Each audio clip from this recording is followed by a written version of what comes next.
Olá, está começando mais uma edição do ICPB Entrevistas. Neste espaço, estaremos entrevistando os psicanalistas do Instituto Círculo Psicanalítico de Brasília. Conheceremos quem são, suas pesquisas e muito mais. Conto com a sua presença, dê o seu like e siga a nossa programação. O tema de hoje do ICPB Entrevistas é a psicanálise e a escrita entre os desafios e harmonias. E a nossa entrevistada de hoje é a psicanalista Edinê Seabra. Edinê é membro associada do Instituto Círculo Psicanalítico de Brasília, é graduada em Teologia, graduada em Gestão Ambiental, pós-graduada em Gestão de Pessoas, pós-graduada em Teoria Psicanalítica Aplicada e tem 25 anos no cuidado de pessoas em segurança e saúde ocupacional dos profissionais do Hospital Anchieta. Hoje, com novos desafios dentro da clínica psicanalítica. Seja bem-vinda, Edinê. Obrigada. Edinê, nós vamos começar com uma reflexão. Será? Será que eu dou conta? Será que ao colocar no papel o que penso, não estou também desenhando nas letras quem sou? Será que eu dou conta? Será que consigo sustentar quem eu sou nessa escrita que me revela? Será que dou conta de aceitar quem eu sou através do meu olhar e do olhar dos outros? Será que eu dou conta? Após desenhar no papel as palavras, reconhecer a minha personalidade e o processo de amadurecimento em ser quem sou e viver em paz? Será que eu dou conta? De quem eu sou e com o que eu produzo? Será que eu dou conta? Edinê, a escolha desse tema, ela foi baseada em curiosidade, um desafio ou foi algo pessoal? Bom, Gabriela, a escolha desse tema é um misto. É um misto de curiosidade e um imenso desejo de conhecer no que a psicanálise seria capaz de nos ajudar nesse processo da escrita. Então, diante desse desejo, dessa curiosidade, eu fui em busca dessas informações para que eu pudesse contribuir um pouco com essas informações para muitas pessoas.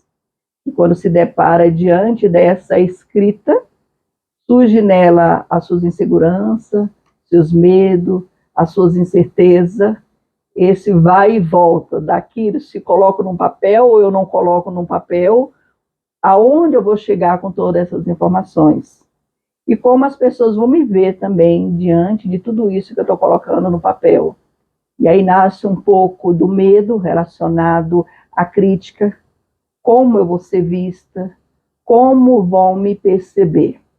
Então é desafiador falar da psicanálise, ela olhando para essa escrita, porque termina de fato nos revelando quem somos nós. Pensando assim, é possível perceber que há uma harmonia entre a escrita e a psicanálise? Sim, é possível perceber sim, porque ambas passam pelas nossas emoções. E por passar pelas nossas emoções, termina nos levando para lugares que antes era desconhecido de cada um de nós. E tudo isso nos traz uma angústia. Mas eu preciso lidar com tudo isso para que eu possa amadurecer. Porque tanto na psicanálise como na escrita, eu estou sendo revelado o tempo todo. Então, assim, pensando dessa forma, a escrita, ela pode ser assim também colocada como uma representação de uma fala? Por exemplo, há circunstâncias que nós não conseguimos expressar e nem falar aquilo que nós estamos sentindo. Mas há uma dúvida ou há uma perspectiva de achar que, uma expectativa, a palavra é essa, de achar que no processo da escrita eu posso colocar aquilo que eu não consigo com a fala. É possível? Bom, na questão do processo da escrita, aí vamos entender um pouquinho dessa escrita. Existe, às vezes, quando eu falo da escrita, se pensa muito na escrita ortográfica, mas tudo é uma inscrição, tudo já está sendo escrito. Quando eu tenho uma fala, é uma escrita. Quando eu coloco no papel, é uma escrita também. Quando eu faço no formato de um desenho, é uma escrita também. Então, o tempo todo, eu estou escrevendo e o tempo todo a escrita é em mim também. Só que a escrita, as quais eu não tenho a consciência delas, e quando eu me deparo com ela, me traz essa angústia, me traz essa incerteza. Aí se faz necessário eu ter o contato com essa realidade. Eu preciso ter o contato com tudo isso para que eu possa lidar com isso de uma forma mais leve, mais suave, mais amadurecida. Não é que ela vai sumir, ela vai estar ali, mas eu vou lidar com isso de uma forma, eu vou dizer assim, saudável. Quando você fala assim, eu vou escrever, às vezes, o que eu não sei, né? Eu acesso um conteúdo do meu inconsciente, sem saber que essa expressão vem na escrita, como você falou. É possível que esse conteúdo, ele fica alojado, ele fica dentro do inconsciente, e esse inconsciente representa a experiência que eu tive, representa situações que eu passei na minha infância, pode representar personagens que me marcaram. Como se dá esse processo? Toda essa experiência, tudo aquilo que nós, como sujeito, desde a concepção no ventre, né, todo tipo de afeto que nós recebemos, ela termina fazendo a nossa subjetividade, né, porque cada um tem uma forma de receber os afetos, seja qualquer tipo de sentimento, ninguém é igual, cada um recebe, então eu não tem como eu garantir que a forma que eu recebo é a mesma forma que você também recebe. E tudo isso está sendo escrito nesse meu inconsciente, está sendo escrito. E na maioria das vezes, essa inscrição que está sendo feita, ela vem como um trauma. E num processo, aí eu estou falando agora num processo de escrita mesmo, ortográfica, quando eu tenho que colocar, seja no papel, seja na tela de um computador, isso vem à tona. Isso eu me deparo com isso e me traz insegurança, me traz o medo. Eu falo, o que é isso? O que é que eu estou colocando aqui no papel? Então, na maioria das vezes, a gente escreve, lê, e aí você pensa, não era bem isso que eu queria falar, não era bem isso que eu queria colocar nesse papel, mas é uma palavra que ela insiste em sair. E eu preciso refletir sobre isso. Eu preciso perceber o que é que está acontecendo. Eu preciso acolher essa emoção. Entendeu? Eu preciso acolher e compreender, né, o que é que está acontecendo comigo. Então, de fato, a escrita ela vai estar me revelando o tempo todo. Na verdade, ela revela tudo isso que está nesse meu inconsciente. A escrita, então, pensando dessa forma, ela pode ser colocada também numa situação de alguma falta.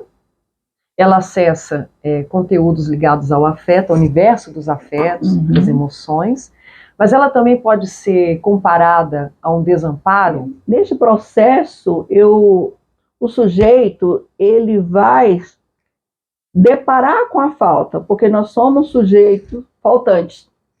Nós somos. Essa eterna busca de algo que venha nos preencher, que venha preencher algo que eu fico em busca. E dentro desse processo da escrita, eu vou deparando com isso, quando eu penso, não era bem isso que eu queria escrever, não é bem isso que eu queria me expressar. E nesse processo desse sujeito que é faltante, ele nunca vai ter a completude do todo. E precisamos entender que nós somos seres incompletos.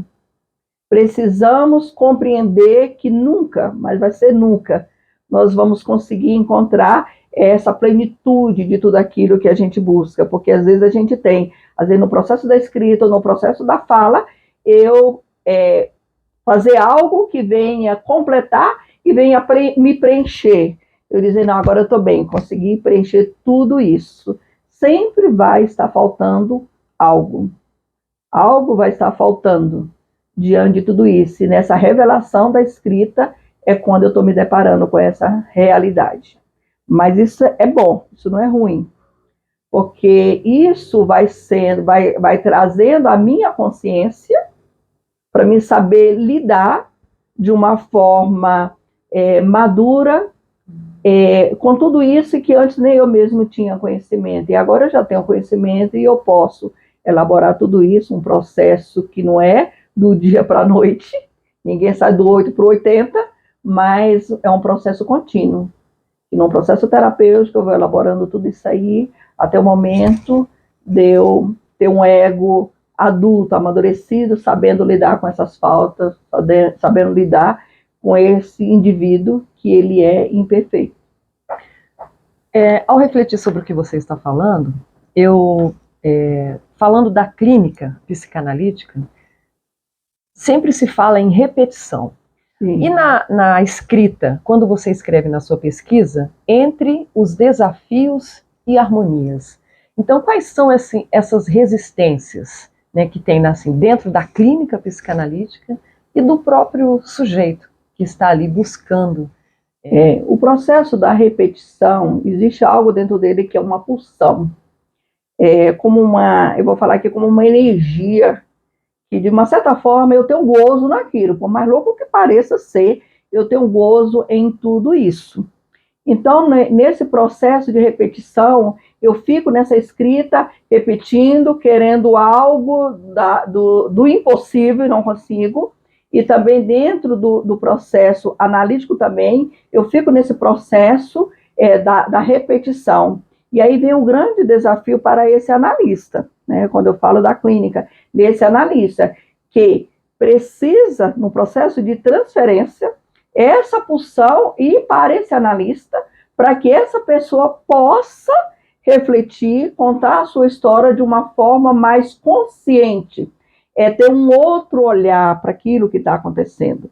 Então, na escrita também ocorre isso, eu tenho um outro olhar, não buscando essa plenitude daquilo que eu nunca vou alcançar, mas entendendo, né, que foi colocado no papel, está sendo colocado na fala aquilo que eu dou conta de entregar. É possível que essa pessoa, né, que utilize a escrita como forma de expressão, ela venha sempre escrever sobre as mesmas coisas, como acontece na repetição dos comportamentos, ou no processo da escrita acontece essa elaboração desses sintomas, do medo, da angústia, da insegurança, dos desejos, dos sonhos? Bom, se ela é uma pessoa está passando no processo de clínico em psicanálise, onde ela entende que ela já consegue fazer as suas reflexões, ela vai conseguir olhar para essa escrita e ter um novo olhar, né? Seria assim uma nova edição daquilo qual eu estou escrevendo. O próprio Freud, diante do que ele escrevia, ele compartilhava com o outro as suas escritas, e diante daquilo, o olhar do outro, ele acolhia aquilo, mas ele também fazia a própria reflexão dele, olhando para aquilo que ele escrevia e entendendo, né? Não é bem isso, né, que eu gostaria de colocar no papel, mas ele não tinha um vigor muito rígido com ele, porque quando a gente tem um rigor, uma crítica muito rígida, isso nos traz muitos bloqueios, que a gente não consegue elaborar bem essa dor, essa angústia. Então, se faz necessário a gente sempre olhar para o texto, né? Sempre olhar. Sempre ter esse olhar para a nossa própria escrita, naquilo que a gente tem consciência. Acolher tudo isso e sabendo, né, que num processo analítico eu tenho essa condição, sim, de ter um novo olhar, Que é isso que Freud fazia, né, diante da escrita. Ele conseguia fazer uma leitura daquilo que as pessoas não estavam vendo. E até hoje, os seus escritos, ele é um farol para nós, psicanalistas, né? Ele é um farol. Ele nos mostra, nos dá uma direção diante de uma sociedade atual que nós estamos inseridos, aquilo que muitas pessoas não conseguem perceber. Interessante, Ednê, que quando você falou que Freud, ele na construção da escrita dele, ele coloca os processos. Uhum. Primeiro, ele chega a uma ideia, então no processo da escrita, da elaboração, da repetição, da reflexão, ele vai construindo, não é isso? Chegando num processo de amadurecimento daquelas ideias, através do processo de pesquisa. Não sei se é correto pensar assim. É, porque é uma troca o tempo todo, mas ele tinha claro, né, a psicanálise que ele estava criando. Ele tinha claro isso para ele, mas foi um processo demorado. Houve muitas críticas, sim, porque às vezes você não é entendido, ou às vezes você não consegue nem sequer encontrar palavras para você expressar aquilo que você sente, aquilo que está passando pelas suas emoções. Às vezes a gente não tem. É como a palavra não cabe esse conteúdo tão grande que é dentro da nossa questão emocional. É como eu não encontro palavra, eu só sinto. Eu só estou sentindo, mas eu não consigo colocar a palavra. E Freud, ele teve essa condição de ter um olhar. De repente eu olho nessa direção, mas eu posso também olhar nessa direção, eu posso olhar nessa também, e eu posso olhar nessa também, entendeu? Que num processo terapêutico, essa pessoa está dando ela essa oportunidade dela olhar para a sua própria história com um outro olhar, um olhar mais acolhedor, entendeu? Porque a tendência nossa, que aí a gente está falando do narcisismo primário, não é um olhar acolhedor nesse sentido, mas sim um olhar que eu possa ser o poderoso de tudo isso, né?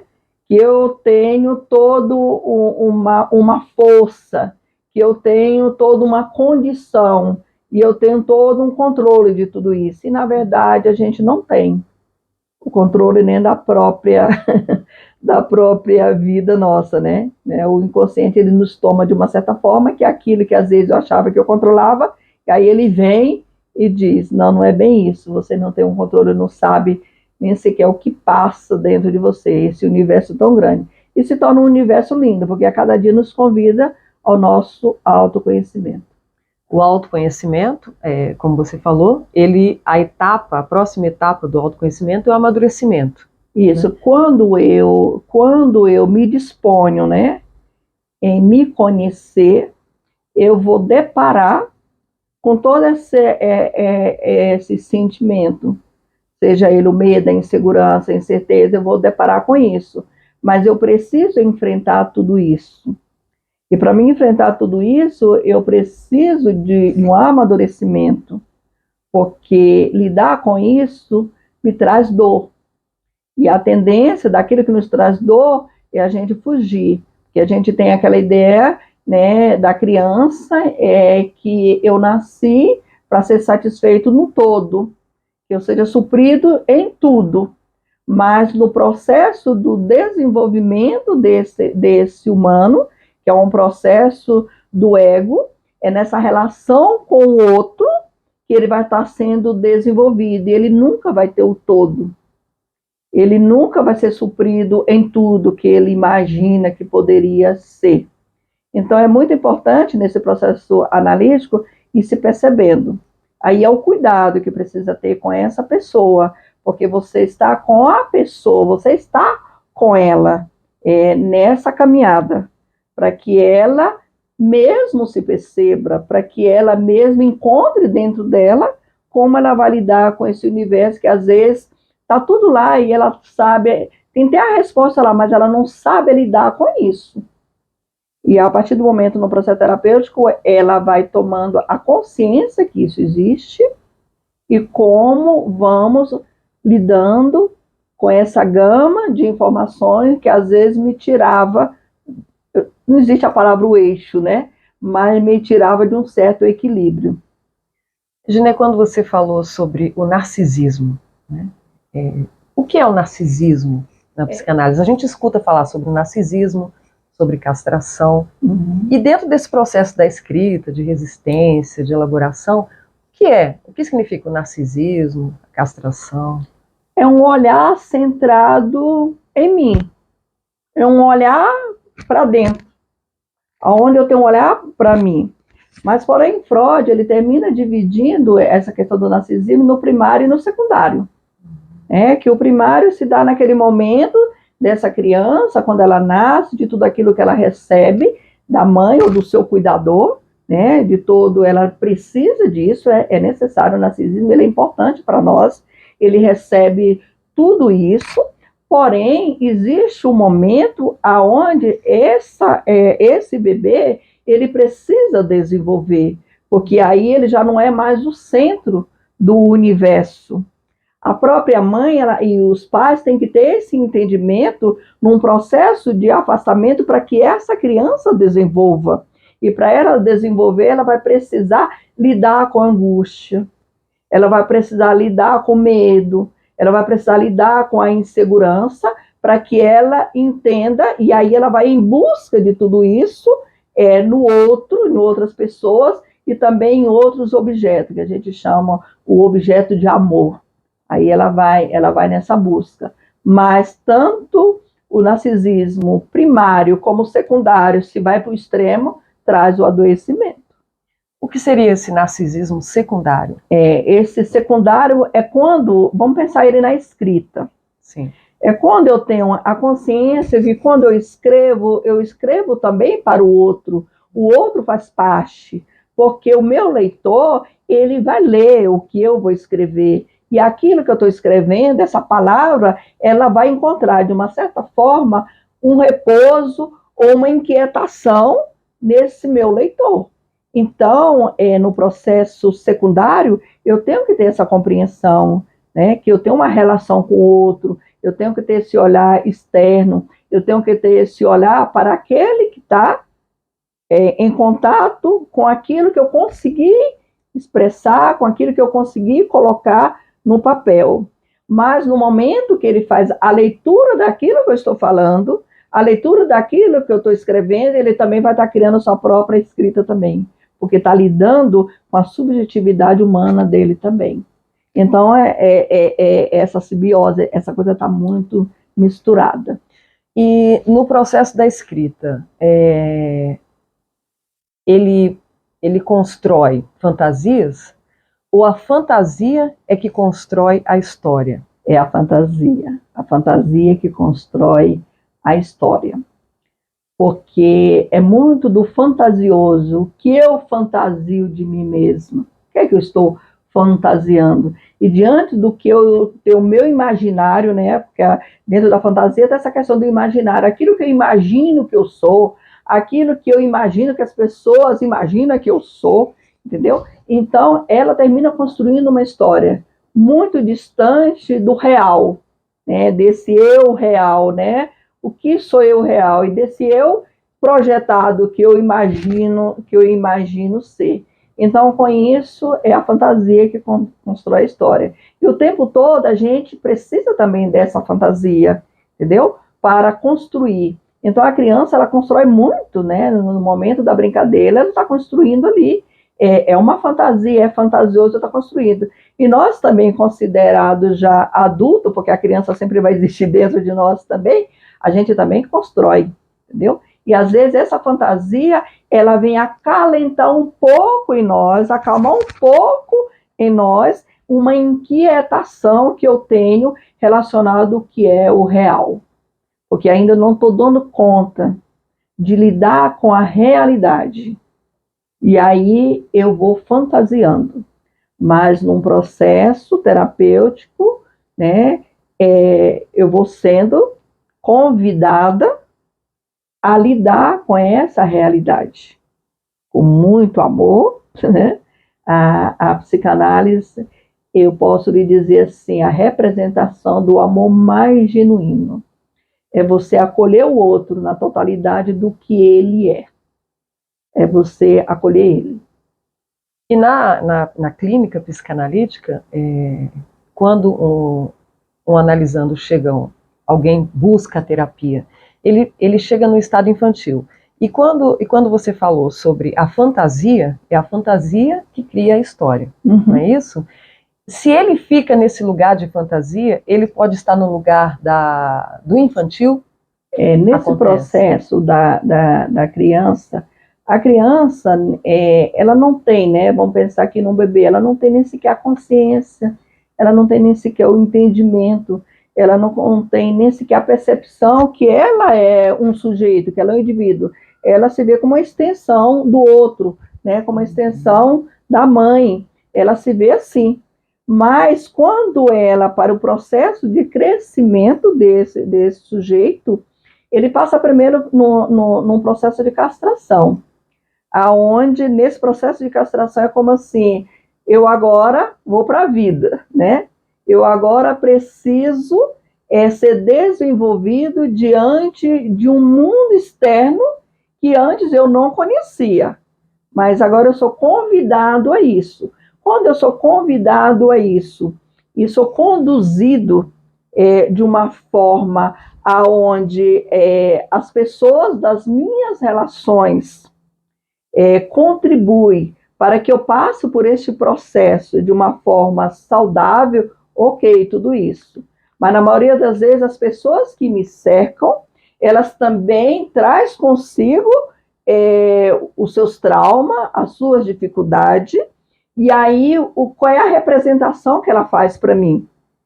Então, se é uma troca, se é um espelho, né, eu vou estar, de uma certa forma, acolhendo para dentro de mim tudo isso que está sendo espelhado para mim. E aí você vai se deparar num processo terapêutico que às vezes você tem uma pessoa que, quando se fala da idade, tem um número X de idade. Mas às vezes ainda é uma criança que você precisa ajudar a passar por todo esse processo de amadurecimento. Quando você falou em castração, você poderia explicar como se dá esse processo da castração? É uma perda de algo que eu coloco num lugar de destaque? Como funciona esse processo de castração? Bom, no processo de castração, como o bebê ele é suprido em tudo, aí vem um processo da amamentação, não é simplesmente ele é suprido na questão orgânica dele, que ele é alimentado e biologicamente ele está bem, mas ali ele tem afeto, ele vê um afeto. E quando no processo de castração é o momento que a mãe permite, porque a mãe ela pode permitir ou não permitir a entrada de um outro. E na entrada do outro vem essa representação do pai, que faz esse interdito. E é necessário esse interdito para que essa simbiose dessa mãe com esse bebê, ela possa ter um distanciamento e ela olhar para ela e saber que ela precisa cuidar dela, ela teve um tempo de cuidado com esse bebê, mas ela precisa também olhar para ela, onde esse bebê ele já tem condição de lidar com as suas dores, lidar com o seu medinho, lidar com tudo aquilo que ele vai deparando no decorrer da vida. Então, o papel dessa pessoa que entra, quando eu permito que alguém entra ali, ele faz essa separação. Termina, como dizer assim, o corte do cordão umbilical, emocionalmente falando. Essa castração, é possível que uma criança que não tenha tido essa experiência com a mãe ou na infância, é possível que ela chegue na fase adulta tendo que passar por processos de castração? Sim, porque o que acontece? O outro, de uma certa forma, ele termina sendo interdito para mim. Sim. E aí vem a grande dificuldade. Se isso não for de uma forma saudável, nessa relação desse núcleo familiar que tem toda essa representação para mim, eu vou lidar na vida com isso. E aí vem a grande dificuldade de receber um não, de dizer que não é possível, de aceitar as suas limitações, porque eu não passei por este processo. E isso vai refletir, sim, numa vida dessa pessoa no decorrer da sua história.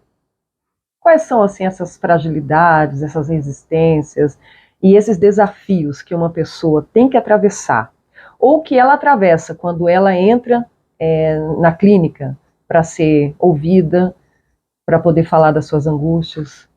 O maior desafio que ela precisa passar, que é desafiador, porque ela é convidada a se conhecer. Ela é convidada a se perceber. Ela é convidada a isso. E se existe um grande desafio, é quando eu sou convidada a me perceber.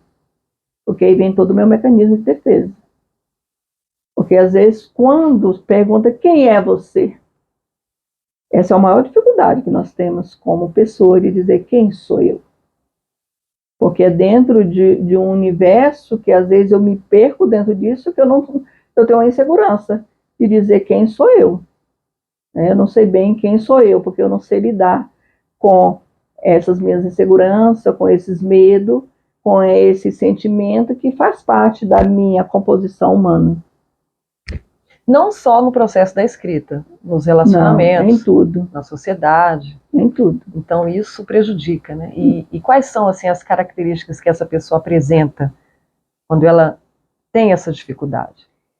Quando ela apresenta agressividade, ela tem isso da agressividade, ela apresenta uma timidez, ela apresenta em não conseguir ouvir o outro. Ela não consegue ouvir o outro. Então, são muitas formas que demonstram o quanto ela tem medo, o quanto ela está insegura com ela mesma. E eu queria que você falasse, Ednê, sobre o que acontece dentro da clínica. O que acontece quando essa pessoa começa a ser acolhida no seu discurso? Né?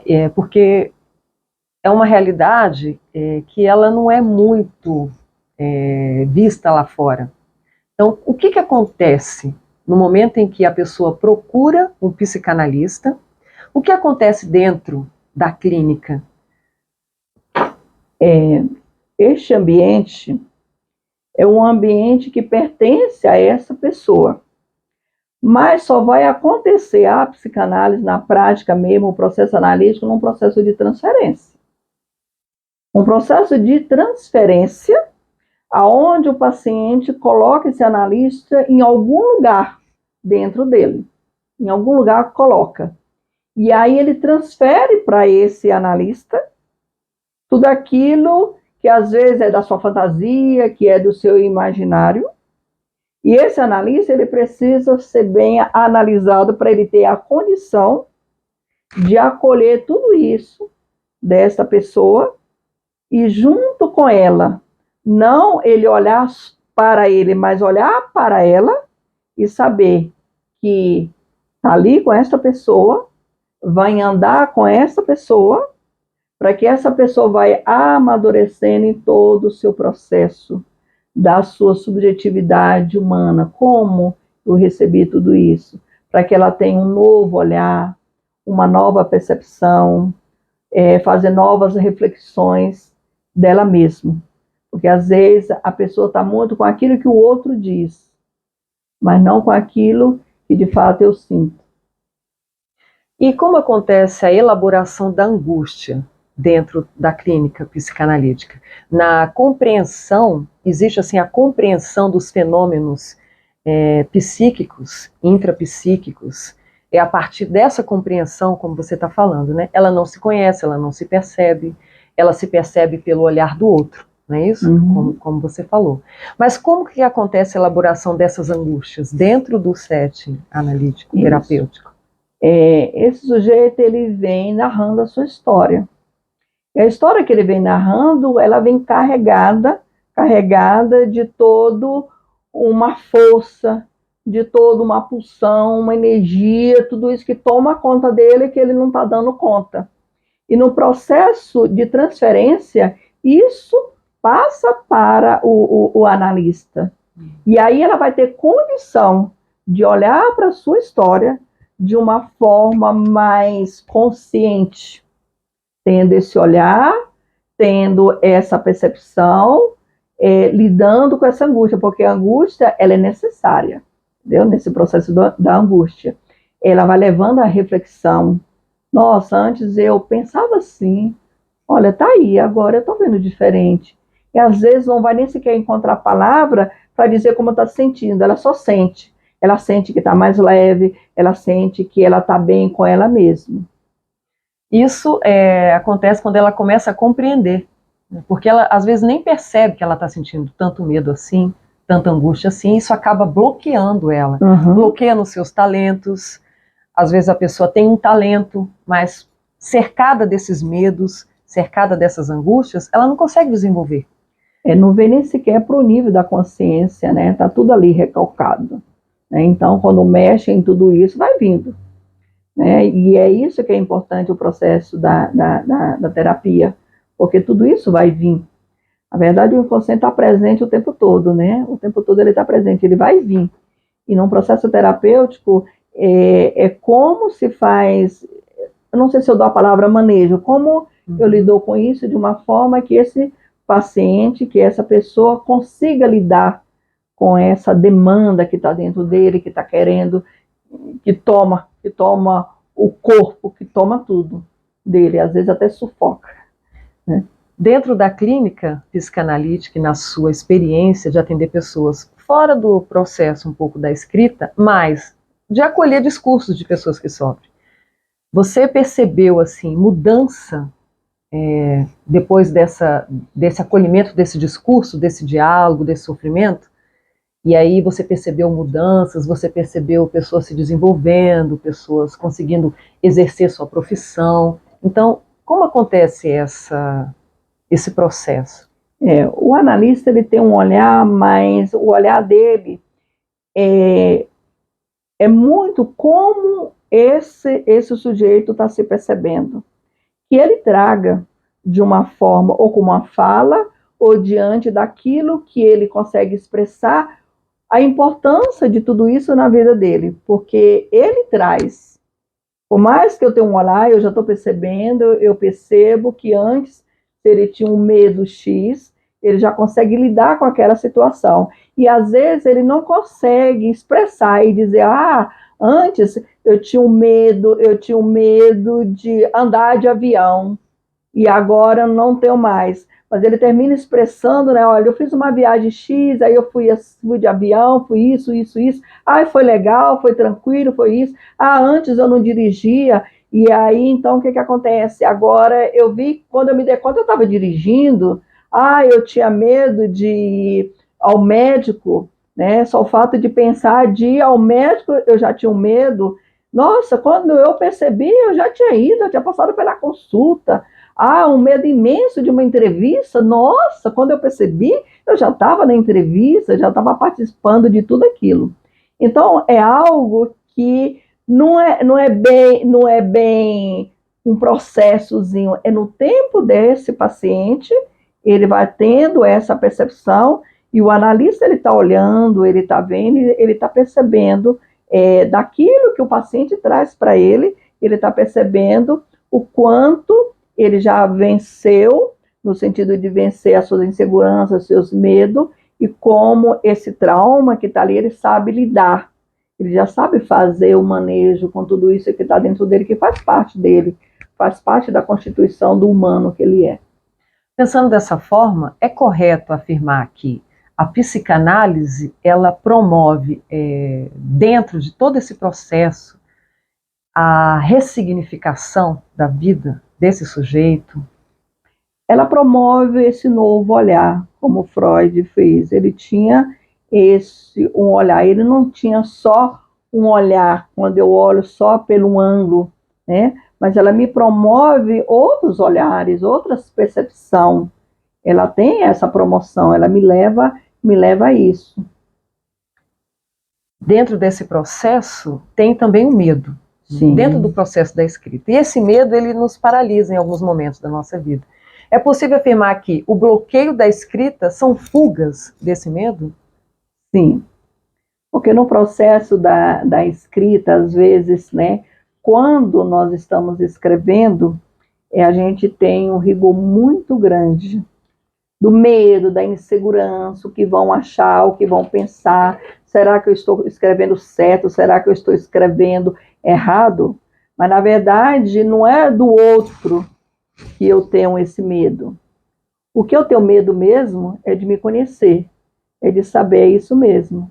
Eu sou um sujeito incompleto. Eu não tenho a plenitude de tudo. Eu não tenho o saber do todo. Eu sou incompleto. Eu sou o sujeito da falta. Então, quando ele se reconhece nesse papel e ele olha para a sua própria história, ele consegue, aos poucos, né, elaborar esse medo, enfrentar esse medo. Então, dentro do setting analítico, dentro da clínica, então, todos esses sintomas que aparecem, eles são tratados de que forma, assim? A psicanálise, ela é pela palavra. Ednê, como se dá o processo psicanalítico para a elaboração da angústia? Na escrita, uma vez que nós somos marcados no inconsciente. Bom, em psicanálise, a palavra. Tudo vem à existência através desta palavra. Então, num processo analítico, é dado a esse sujeito a oportunidade da fala. Porque aquilo que eu não falo para fora, eu estou falando para dentro. Então, de qualquer forma, eu estou falando o tempo todo. E termina na minha escrita aparecendo tudo isso. Na minha escrita existe uma fala daquilo que está dentro de mim, e no momento que eu estou escrevendo, eu coloco isso na minha escrita também. Então, assim, eu posso dizer que a escrita é uma representação da fala. Porque, como você falou, pensando no que você falou que aquilo que eu não falo para fora, né, eu falo para dentro. E isso pode provocar angústia, isso pode provocar medo, isso pode trazer sintomas para essa pessoa. Porque toda uma fala termina sendo uma escrita. E quando eu tenho essa fala, né, não tenho esse espaço de fala,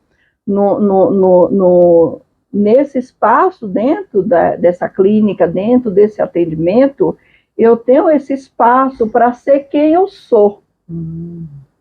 Eu tenho, porque tem lá este profissional para me acolher, não para me julgar, não para me conduzir, mas para me acolher diante da minha falta, diante de tudo isso que me traz a angústia, proporcionando neste ambiente terapêutico, através, como eu já falei antes, no processo de transferência, proporcionando que eu venha me perceber e saber lidar com esse universo de emoções que, na maioria das vezes, eu não tenho palavra para expressar. Mas também o corpo fala. Por isso que vai somatizando no corpo. Então por isso que no setting analítico, no setting terapêutico, dentro da clínica psicanalítica, eu posso falar daquilo que eu não posso falar lá fora. Então eu posso mostrar quem eu sou, eu posso mostrar o que eu sinto através da minha palavra, não é isso? Porque você falou que a palavra é uma forma de representação do sintoma. É uma forma de representação, não, mas é uma forma de acessar, né, aquilo que eu não consigo lá fora. Então, é o que acontece dentro da clínica psicanalítica, não é isso? Lá fora, quando a gente lá fora, nessas relações que eu tenho com o outro lá fora, às vezes eu não tenho a segurança de falar, de elaborar tudo isso. Mas eu estou falando. A maioria das vezes, numa agressividade, no isolamento, em uma automutilação. Eu estou falando, o tempo todo eu estou falando. Mas quem me cerca não tem a condição de perceber a minha fala. Mas o tempo todo eu estou falando. O tempo todo eu estou pedindo um socorro, alguém me escute. E já num processo terapêutico, dentro deste espaço, eu tenho uma condição de ser quem eu sou. Porque o olhar para mim não é simplesmente aquilo que sai da minha boca, mas toda a expressão do meu corpo. Ah, interessante, porque as pessoas, elas não têm esse entendimento ou esse acesso. O que acontece quando eu faço uma terapia psicanalítica? O que acontece dentro dessa clínica? Né? As pessoas não conhecem. Então, eu queria que você falasse um pouco sobre isso também, né? Desvendasse um pouco do mistério que é. O que acontece na clínica? O que acontece na clínica, eu ter esse olhar para o outro no cotidiano do que ele é, diante daquilo que ele me traz, diante de como ele percebe as coisas. Por mais que eu tenha o conhecimento técnico, eu não vou discutir com ele aqui a teoria de Freud, mas eu vou colocar na prática tudo isso.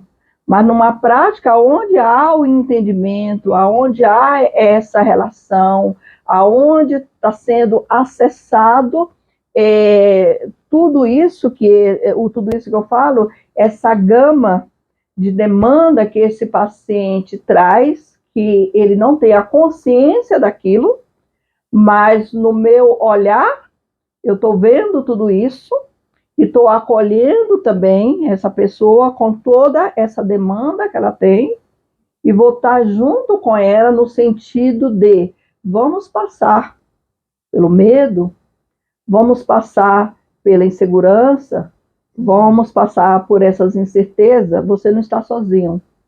Você tem alguém aqui que te acolhe, você tem alguém aqui que aceita você como você é.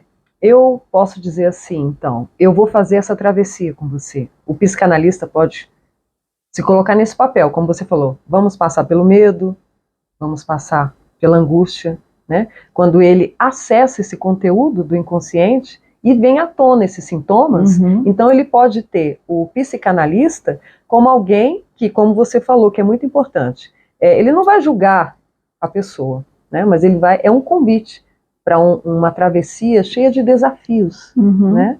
Esses desafios, eles trazem os sintomas à tona. Então, é um lugar onde pode ser tratado, não é tratado, elaborado, não é isso? Bom, nesse processo, né, dando essa palavra de estar com, né, eu estou com você. Mas o processo terapêutico, quando ele sai deste espaço, ele também vai fazer sua reflexão, porque ele vai ter o contato com o outro. Mas esse contato com o outro, essas experiências que ele está tendo com o outro, além das experiências que ele já tem com ele vai continuar vivendo, ele vai estar inserido nessa sociedade, ele está na relação com o outro o tempo todo. Então, o tempo todo, ele está tendo essa oportunidade desses enfrentamentos. Então, e diante daquilo que acontece aqui no processo de transferência, ele já vai se sentir mais segurança para lidar com essas demandas que vêm, porque não vai deixar de existir, entendeu? Não vai deixar de existir. E é necessário existir, porque a vida realmente é isso. Ela nos proporciona tudo isso, seja na relação com o outro, seja na relação do ambiente, seja na relação de tudo que eu vou buscar. Ela me desafia a passar por tudo isso que me constituiu. E aí, nesse processo, como eu tenho esse acolhimento, eu tenho esse espaço, de fala, eu posso ser quem eu sou, porque às vezes, diante das minhas inseguranças, eu procuro demonstrar ao outro aquilo que o outro espera que eu seja. Entendeu? Aquilo que ele espera que eu seja. E quando eu demonstro para o outro aquilo que ele espera que eu seja, isso me traz sofrimento. Isso me traz a dor. Isso me leva ao adoecimento. E é incrível que quando a pessoa está num processo de terapia, ele começa também a trazer assim, nossa, agora seja a mãe, seja o pai, seja a colega, eu falo assim, ué, você não é mais o mesmo. Você não é mais o mesmo. E às vezes essas pessoas também, elas ficam angustiadas, porque ela se alimentava daquilo que ela projetava em você. Porque, na verdade, é um pouquinho a gente falando o que a gente dá, né? O que é o amor na psicanálise. Você dá aquilo que você não tem, porque você dá ao outro a sua falta, e o outro também dá a você a sua falta também. E a gente tem que aprender a lidar com essa realidade. Muito interessante isso que você falou, e me leva a refletir que no processo, então, da clínica, ele me dá essa possibilidade de ter um novo olhar para o meu passado, um novo olhar sem aquele peso, e me dá a possibilidade de ocupar um lugar onde eu olho para mim, um lugar onde eu posso ser dirigida pela minha vontade, pelo meu desejo, pelo meu anseio, e me colocar nesse lugar, né? Achei muito interessante quando você falou que muitas vezes nós vivemos na expectativa do outro em função da perspectiva do outro, né? Isso. E por isso que eu achei muito interessante. Então, é correto afirmar que a clínica, a terapia psicanalítica, ela me possibilita isso, esse novo olhar?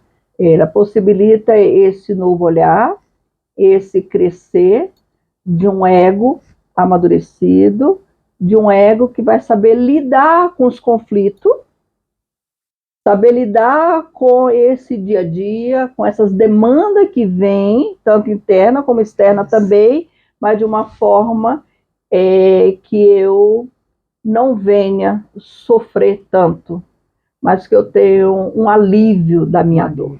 Essa é a palavra, alívio. É alívio. Ednê, Sigmund Freud foi indicado ao Prêmio Nobel 13 vezes, 12 delas para o Nobel de Medicina e uma vez para o de Literatura. Qual a importância da escrita para Freud? Toda a importância. Toda. Freud, ele teve essa sensibilidade, essa capacidade de fazer a leitura do cotidiano diante de si, um novo olhar. Então ele nos convida através da psicanálise, ver o outro como ele viu. Então, esse é um recurso que ele nos deixou que até hoje, quando você olha para os seus escritos, quando você olha diante de tudo que ele deixou, é tão atual como no tempo qual ele viveu. Ednê, o que representa para você, como psicanalista, ser avó? Como são os seus encontros com seus netos nesse olhar psicanalítico? Bom, é um olhar de ter uma oportunidade de ver esse desenvolvimento deste neto, né? Porque eu tenho um neto, tinha o Rafael, e tenho também uma netinha chamada Maitê, né? E se é um olhar psicanalítico que eu estou tendo, eu estou olhando e vendo, né, como esse aconchego, que é a família, porque a família é essa base, e quando eu falo família, é dessa constituição da família, com quem eles convivem, né, essa relação, porque termina sendo importante para a constituição desse sujeito as suas relações, com os pais, com irmãos, com os avós, com os tios. E o que eu percebo que tanto o Rafael como o Maitê está tendo essa liberdade de ser realmente quem eles são. E isso, para uma avó, né, é um motivo de orgulho. Eu já tenho orgulho pensando como mãe, de saber que quando eu tive meus filhos para o mundo. Para o mundo. Porque eles iriam encontrar, né, os desafios que esse mundo oferece. E agora eu já vejo meus filhos, que foi criado para o mundo, criando filhos também para o mundo. E assim vai, de geração após geração. Isso traz muita alegria ao meu coração. Ednê, Oi. eu queria te agradecer por você compartilhar seu conhecimento, a sua experiência. Né? Queria te entregar essa lembrança, essa recordação aqui do Instituto. Gente, que coisa maravilhosa. E me falar que foi uma experiência muito gratificante, foi um prazer ouvir você e te agradecer. Se você quiser, quero deixar aqui um espaço para você falar, alguma coisa que você talvez não tenha sido perguntada, mas deixar esse espaço para você falar.